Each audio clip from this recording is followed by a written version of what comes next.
Hello and welcome to all you Pisceans. This is your monthly horoscope for Pisces for November of 2021. The biggest shift is the eclipses and Venus going into its shadow in Capricorn. But let's talk about these eclipses. You are a mutable sign, so the eclipses that went on last month and you could say the last couple of months were in Gemini and in Sagittarius. So they were fellow mutable signs. You are a mutable sign as well. So a lot of changes for the Pisceans were happening in their home area or in their work area, or a combination even. If you're saying, Veerle, not many changes happened there, you still got a chance. You still have an opportunity, because next month in December, it's going to be another eclipse again in Sagittarius that will be more important for you. Now, here we start a new cycle in November. On the 19th of November, we will have an eclipse in a partial one, a lunar eclipse, a full moon that is, with the moon in Taurus and then the sun in Scorpio. This eclipse belongs to the Saros cycle 5 south, and it's a very enjoyable one. It's a fun, happy eclipse for a change. So that, in combination to these eclipses that are not only going to happen in November, but also the rest of the whole year of 2022, starting from January, that means for the Pisceans quite lovely energy, because it goes well with your energy. You are a water sign, and the south node is going to be in a fellow water sign. The north node is going to be in an earth sign, and that goes well with your energy.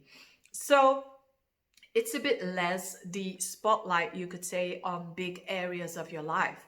And that north node now, or you could say that lunar eclipse, because the north node is still technically at the very beginning of Gemini, so it's going backwards, so it's about to go into Taurus. That is your third house, and your third house is a mental house. So this is all for you, happening on a mental level.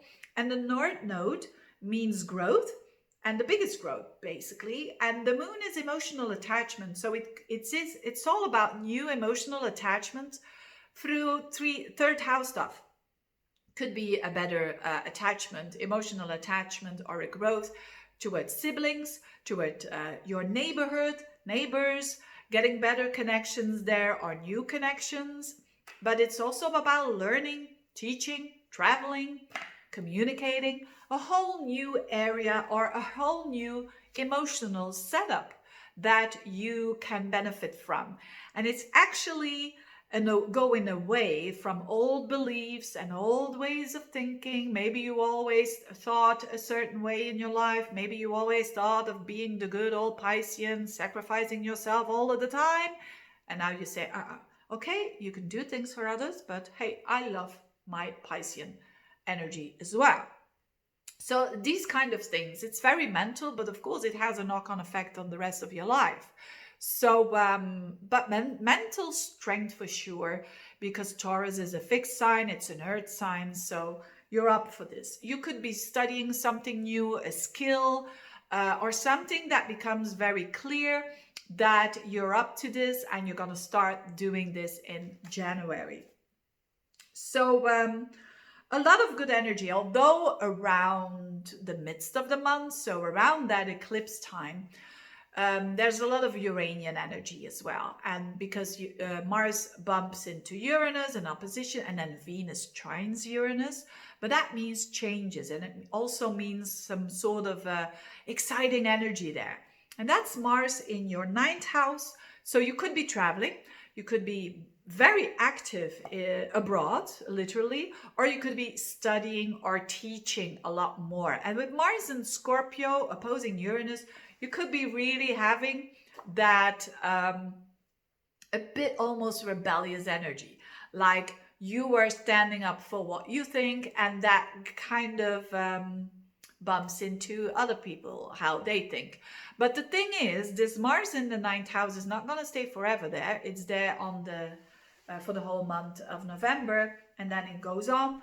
But whatever it is, it's good to defend your opinion. But remember, that biggest growth there was in also seeing things from a different perspective. So also it's a lot about it's opposing energies, but it's a lot about yes, I can reclaim my opinion and whatnot, but doing it in a honest and open way, because Mars in Scorpio in a negative way, although it is in its strength, it can be very manipulative. And you don't want to do that because it's going to backfire because of this Uranian energy. Uranus wants honesty. So it's not going to work to try to manipulate others and forcing them your opinion. And certainly others that are trying to force their opinion upon you, it's not going to work either. I know they say about Pisces they are very gentle energy, and they are, but it doesn't mean to say that people need to run all over you.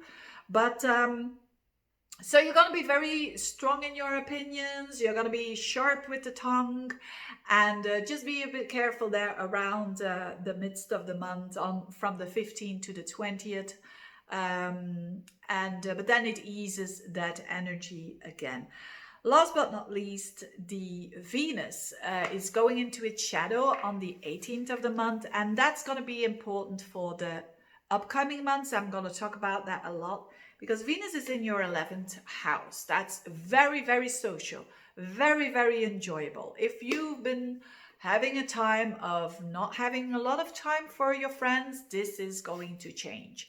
At 11 degrees of Capricorn, it's entering its shadow, so to speak. So around the 18th of the month, be a bit alert of what's happening in your social circle, with friends, with maybe associations that you are a part of, maybe some goals. It's also goals for the future.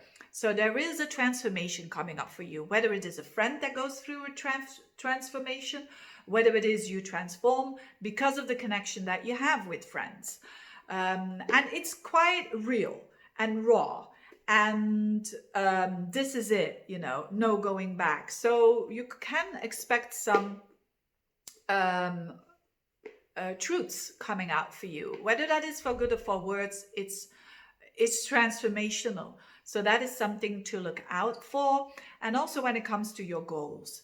So it's a very good time to already start thinking, although it's not yet the end of the year, the whole end of the year, it's already good for you to think about new objectives for 2022, because you have a better chance of making them real. And Venus in the 11th house, when you have your own business, is super, super good. Also when it goes backward and forwards on a financial level, because it's a money house when you have your own business, and it can relate to some adjustments there, but it also can relate to someone, a female or a male with a lot of female qualities, that's gonna help you out in a way, and that you can have some benefits from because you know them. And it's powerful friends, by the way, with Pluto there. Anyway, whatever it is, it's a good sign. It's just a sneak preview, this Venus here. But I think it's going to be very enjoyable on a social level. Reconnect with friends, reconnect with people will be very much on the agenda. Having said that, I wish you a very good month. Thank you for listening and see you next month. Bye-bye.